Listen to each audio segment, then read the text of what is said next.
I would like to welcome to the club our most recent Patreon supporters, Lauren N. and Christy L. Explicit content is found in this episode, so listener discretion is advised.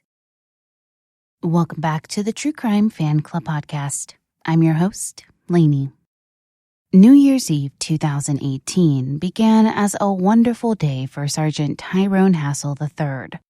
However, the new year rang in without him, as just 1 hour before midnight, Tyrone was shockingly gunned down and, unbeknownst to everyone, the whole thing was planned by his wife. Okay, on to the show.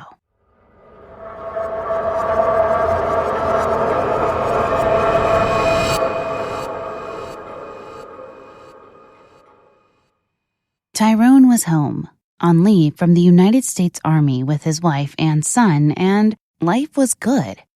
He had recently completed a 9-month tour of duty in South Korea and was rewarded with some leave time with his wife and son, so they all traveled to visit Tyrone's family in Michigan. Tyrone and his wife Kamaya were supposed to fly back home to Georgia just after the Christmas holiday, but because there wasn't anything they had to be immediately back for, Kamaya decided they would stay until after the new year. Tyrone was happy to spend some extra time with his immediate family, so he happily agreed. His younger sister was going to Georgia to stay with them so she could explore the opportunities there, since she had just graduated from college, so the family was eager for a little more time together. But before they all left back to Georgia, the Hassell family would have a New Year's Eve celebration together. Kamaya decided to stay back as she wasn't up for the gathering. She asked Tyrone to bring her something to eat from the party, and because there was nothing he wouldn't do for her, he immediately agreed and made up a plate. Tyrone drove to his dad's house, where Kamaya was staying, to drop off the food, but he wanted to be back in time to watch the New Year's Eve ball drop on TV, so he kissed his wife and ran out the door. Suddenly, Tyrone was ambushed by a gunman who proceeded to shoot him to death. He was immediately rushed to the Spectrum Lakeland Hospital, where he died of multiple gunshot wounds, including one to the head. His family was devastated. They wondered who would ever want to hurt, let alone murder, this sweet, jovial young man who was beloved by so many. Tyrone left his relative's house around 11 p.m. that night, and police were dispatched at 11:05 p.m. to the scene of a shooting at the 2000 block of Colfax Avenue in St. Joseph Township, located in Berrien County, Michigan. After the murder, Kamaya called Tyrone Jr., delivering the horrible news that would change their lives forever. Tyrone Jr. raced back to his house just in time to see his son being loaded onto an ambulance. He ran towards the paramedics and pulled back the sheet to see what no father, no parent, should ever have to see. There on the gurney was his precious son, lying there motionless, with his eyes open and half of his head blown off. It was a sight that would never leave him and have him later saying that he would always be stuck in the year 2018, unable to move on to 2019. While the ambulance was preparing to rush away, Kamaya attempted to hop into the ambulance too, but Tyrone Jr. stopped her because he didn't want her to have to see anything more than what she had already seen. Police and detectives arrived to investigate the cold-blooded killing of this well-liked young man. It was baffling at first, and reasonably, Kamaya seemed devastated. Everyone knew that Kamaya was Tyrone's queen and that he would do anything for her. It was believed by all that she felt the same way. Tyrone Hassell III was born on August 23, 1995, in Benton Harbor, Michigan. Benton Harbor is located along the west side of Michigan, right along Lake Michigan. His parents, Tyrone Hassell Jr. and LaShonda Jones, had a total of 10 children between them, and the younger Tyrone was one of 8 boys, and he also had 2 sisters. He was a high school scholar and excelled in both academics and sports, and graduated high school in 2013 with honors. Tyrone participated in many school activities including JROTC, marching band, basketball, baseball, track, and was even the treasurer of the Kappa League. He was so ambitious that he was dually enrolled in high school and college classes at Grand Valley State University, which allowed him to graduate high school with a college associate's degree. He decided to major in mechanical engineering, but before he declared a college, he traveled to Maryland, New York, Texas, and Louisiana to look at schools. In January 2015, he made the commitment to serve his country and joined the U.S. Army, where he also earned honors for his service, including the Army Achievement Medal and the German Army Proficiency Badge. Tyrone moved through the ranks very quickly and was promoted to sergeant on October 31, 2017, when he was only 22 years old. He was based at Fort Carson in Colorado for a brief period in the summer of 2015, before traveling to serve around the globe. He met and fell in love with Kamaya in 2016. They were both specialists in the Army at the time, and their relationship immediately became very intense. Before long, they were inseparable. The couple married on May 17, 2017, which was a little over 3 months after they welcomed their first child together, Tyrone Hassell IV.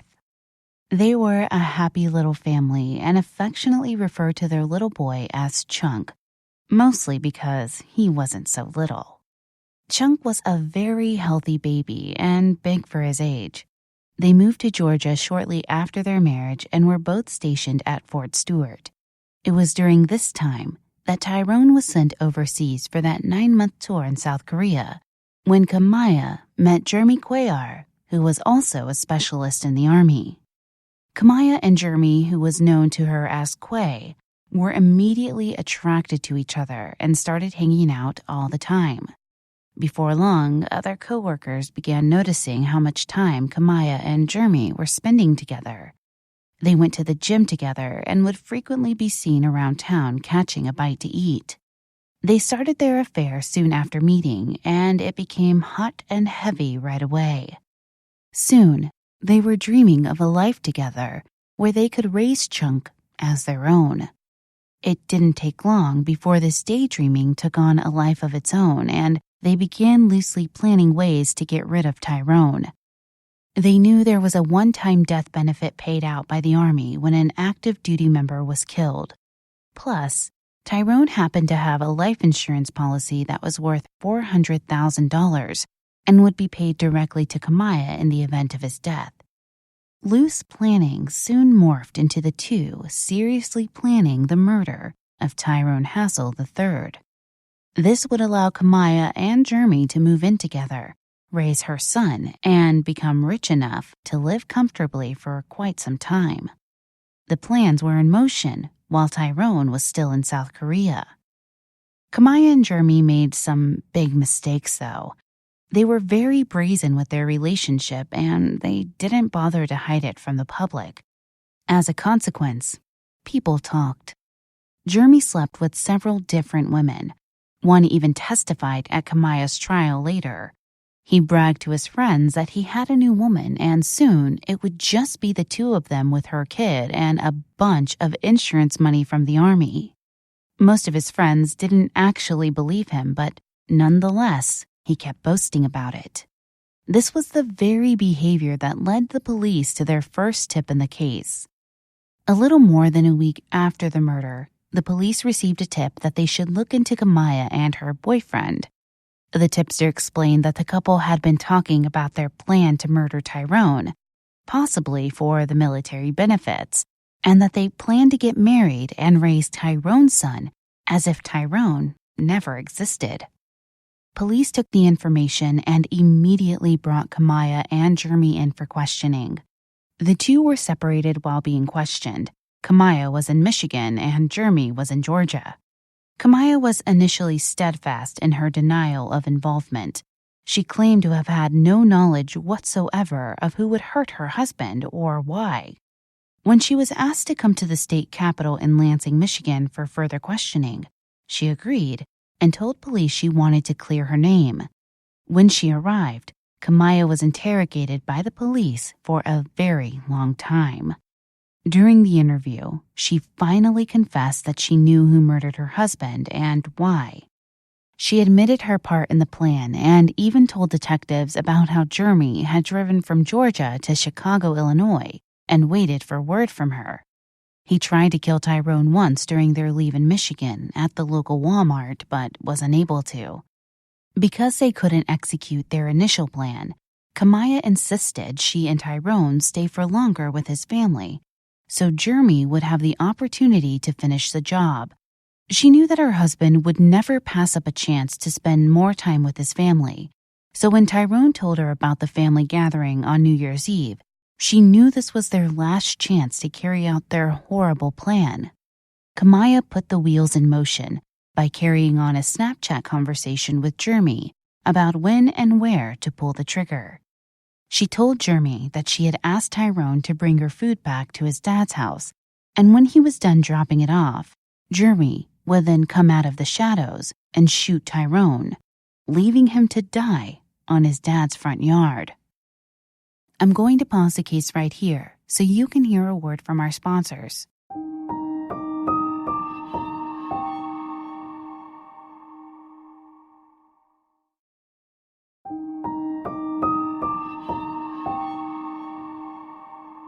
Police arrested Kamaya Hassell right away and charged her with open murder.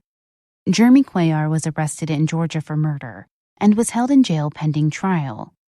At her arraignment, Kamaya pled not guilty and immediately began mounting a defense, stating the police coerced her into a confession. She was taken to trial first, which prosecutors knew would be tricky because she didn't actually pull the trigger. She certainly planned the murder with her lover, but she didn't commit the actual killing. Could prosecutors get a first-degree murder conviction? It would be difficult, but Michigan prosecutors gave themselves an advantage by charging Kamaya with open murder. Open murder is a unique law in the state of Michigan. Quote, Michigan law does not require a prosecutor to choose between first-degree and second-degree murder when issuing a complaint or even at trial. A prosecutor may charge open murder, which is a combination of first-degree and second-degree murder, and the jury may determine the appropriate degree based on the proofs. This allows a jury to decide if they think the murder was qualified as either first-degree or second-degree, making the prosecutor's job much easier. While prosecutors knew Kamaya didn't pull the trigger, they believed she was just as guilty as if she had, and they wanted the jury to be convinced too. However, they at least wanted second-degree murder on the table if the jury wasn't convinced. The trial for Jeremy Cuellar is set for August 2019, but in the meantime, he is being held on $2.5 million bond and will be tried for premeditated murder and conspiracy to commit murder. He will be extradited to Michigan for his trial. The trial for Kamaya Hassell began on July 15, 2019. Tyrone Hassell Jr. was the first to testify, and he began by talking about all of his son's many accomplishments. His testimony was heartbreaking as he described seeing his son after the murder, and how Kamaya even stayed with him after she planned the murder. They treated her like family and couldn't believe she would be involved in such a terrible act.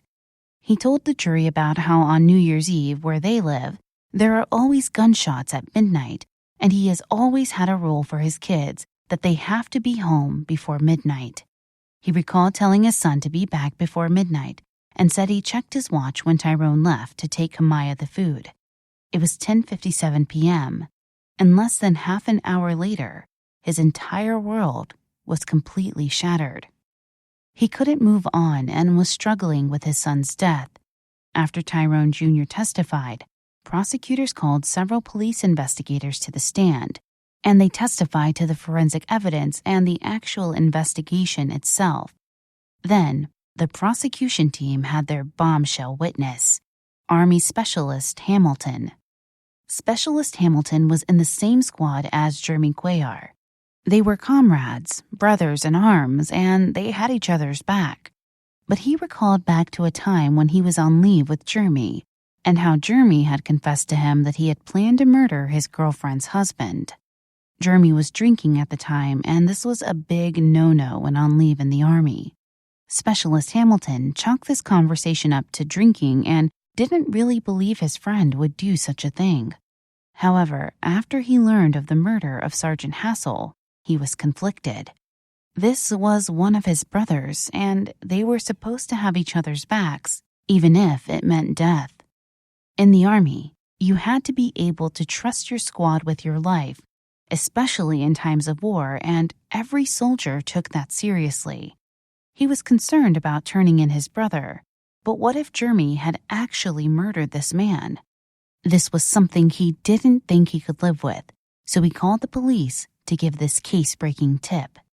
When he testified, Specialist Hamilton admitted he never really thought Jeremy was capable of doing this.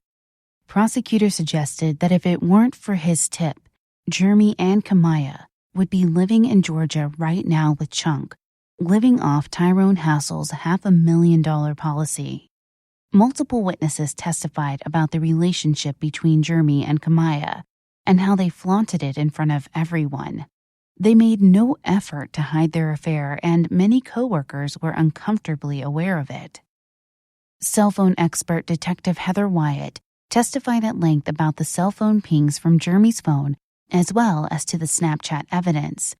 You see, while Tyrone was in South Korea, Kamaya and Jeremy had planned the murder via Snapchat because the messages they sent back and forth would be deleted after they were initially viewed. But because she was concerned about something not truly being deleted, Kamaya took it a step further, and she did a Google search on how to delete a Snapchat account and how long after a Snapchat account was deleted was everything literally gone for good. Google searches showed that after 30 days, all account data would be deleted. Because police searched Kamaya's phone more than 30 days after she deleted her account, they weren't able to pull any data or messages from her Snapchat account. Heather Wyatt testified that even though Kamaya's data was deleted, she still appeared as a one-time user in chat conversations on both Tyrone and Jeremy's apps. The contents of the conversations weren't visible, but you could still see that Kamaya was involved with the chat.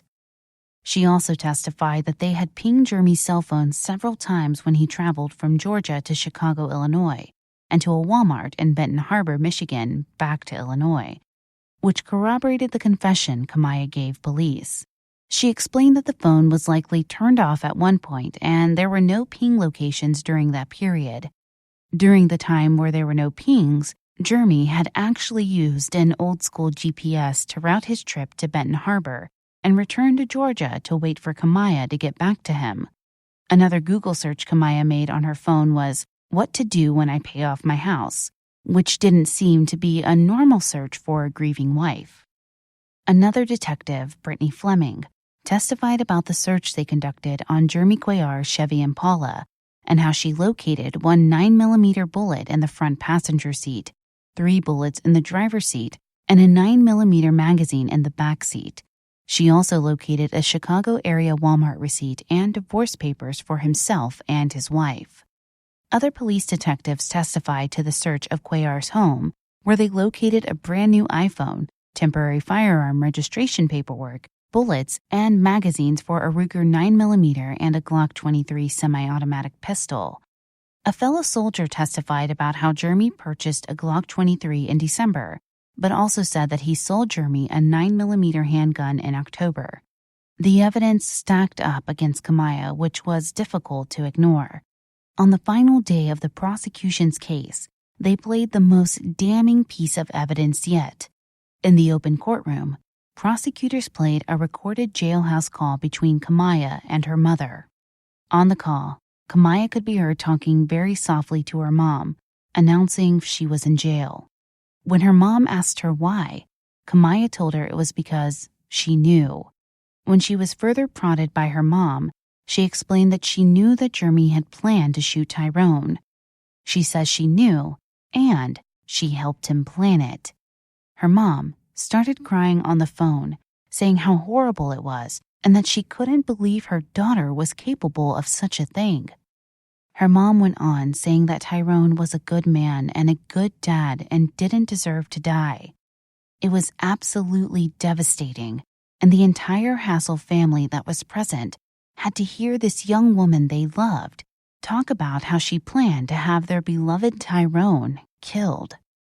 Kamaya sat as still as a statue while this recording was played, and it was one of the most powerful moments of the entire trial for the jury. Kamaya admitted to police that Tyrone was a good man, and there wasn't anything he did wrong. No one could find fault with Tyrone.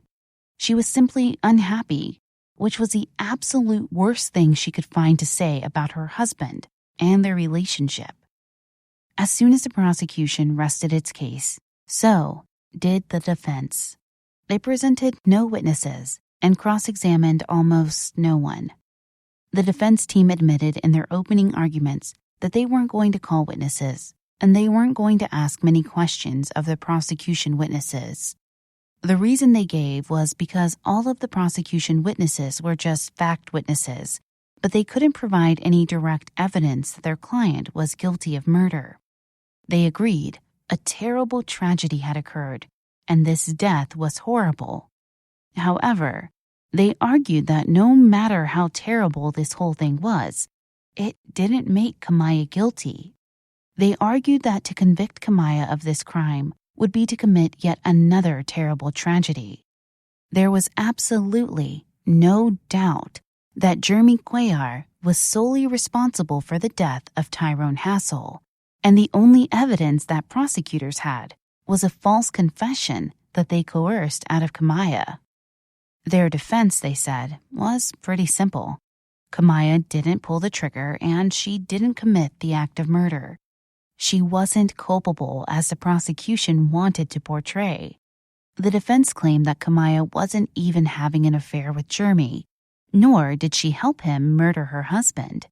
It was their claim that Kamaya had given a false confession to the police, and even that was only after hours of interrogation. Her lawyer said during their closing arguments that the police used a technique on Kamaya called parroting, where they would say what they wanted her to repeat, and she did. For example, they told her, "Jeremy went back to Georgia to wait for you," and she would repeat back, Yeah, you went back to Georgia to wait for me," and so forth. They stated the police put words in Kamaya's mouth and used all sorts of tactics to coerce a confession from her, with one officer even telling her that he was willing to co-sign the loan that "you're a good person," but that Jeremy was already confessing and they wanted her side of the story. This wasn't even true, as Jeremy hadn't yet made any statements to police, but they wanted Kamaya to believe otherwise so she would confess. Her lawyers contended that the police tried both aggressive and passive tactics, saying how they just needed the truth from her and how the police kept her in an especially long interrogation. After the first interrogation, her attorneys claimed the police asked Kamaya to come to Lansing for a longer interview, but that she wasn't really asked, she was told. The defense team did the best they could to attack the police interrogation in the hopes that it might be the reasonable doubt jurors needed for an acquittal. The trial for Kamaya lasted only a week, wrapping up on Friday, July 19, 2019. The jury broke for deliberations, but they only needed an hour. They came back with a unanimous vote, finding Kamaya Hassell guilty of first-degree murder of her husband, Tyrone Hassell III. The family was filled with so many mixed emotions. They were happy their son's murder was avenged, but still devastated that it was at the hands of the woman Tyrone loved more than anything. Their world would never be the same again, but at least one of the people responsible for taking this amazing young man from the world would be held to justice. In the state of Michigan, first-degree murder carries an automatic penalty of life imprisonment without the possibility of parole. There will be a sentencing hearing, which will be held on August 29, 2019. While the sentencing will be merely a formality, this will be a chance for all of Tyrone's immediate family and loved ones to tell the court how much Tyrone meant to them and how much his loss has impacted and continues to impact their lives. How do you fully explain such a loss, though? How do you describe the overwhelming feeling of losing a son, a father, a brother, a friend who loved life to the fullest? As the lead prosecutor, Steve Pierangeli, said of Tyrone, quote, "Such a good man lost his life, a good family man, a good friend. I'm just glad we could deliver justice." Everyone that knew Tyrone said he had a zest for life and a positive attitude. There was a quote we found from his Twitter in 2015 that summed him up perfectly. It reads, "Life is like a battery. Gotta have your positives, gotta have your negatives. Lord knows I pray for better days." Tyrone leaves behind his loving parents, siblings Tyquan Hassell, Tyquay Hassell, Tyreek Hassell, Zaylin Hassell, Cameron Gavin, Benny Newman, Tyshawn Newman, Zaya Hassell, and Kaisha Palmer, many friends and extended family, and of course, his not-so-little guy anymore, Tyrone IV. Poor Tyrone Hassell IV, aka Chunk, will grow up with no mother and no father. But Tyrone's family is certain he will live on in his son, and they will never let anyone forget just how special Tyrone really was. In an interview following one court hearing, Tyrone Jr. was quoted as saying, "I spent 2 weeks with this person after she killed my son. I grieved for her more than I grieved for myself, because I saw a woman that lost her husband. She deceived us all. I thought she was a completely different person." Okay, fan club members, as I conclude this episode, my one question to you is, how will you sleep tonight? Thank you for listening. If you enjoyed this episode, please be sure to leave us a positive review on Apple Podcasts or your podcast player of choice. It really does help us out. You can find us on most social media platforms, Twitter at TCFCPod, Facebook.com/TCFCPodcast. You can also find us on Instagram, TCFC_podcast. And of course, our website is truecrimefanclub.com. If you have an episode request, send us an email, tcfcpod@gmail.com. The producer for the show is the talented Nico at We Talk of Dreams. He's responsible for the audio engineering and custom music you hear throughout the show. Follow him on Twitter at We Talk of Dreams or visit his website, wetalkofdreams.com. This episode was researched and content edited by Brittney Martinez. It was also written by Mary Cole. I'm your host, Lainey.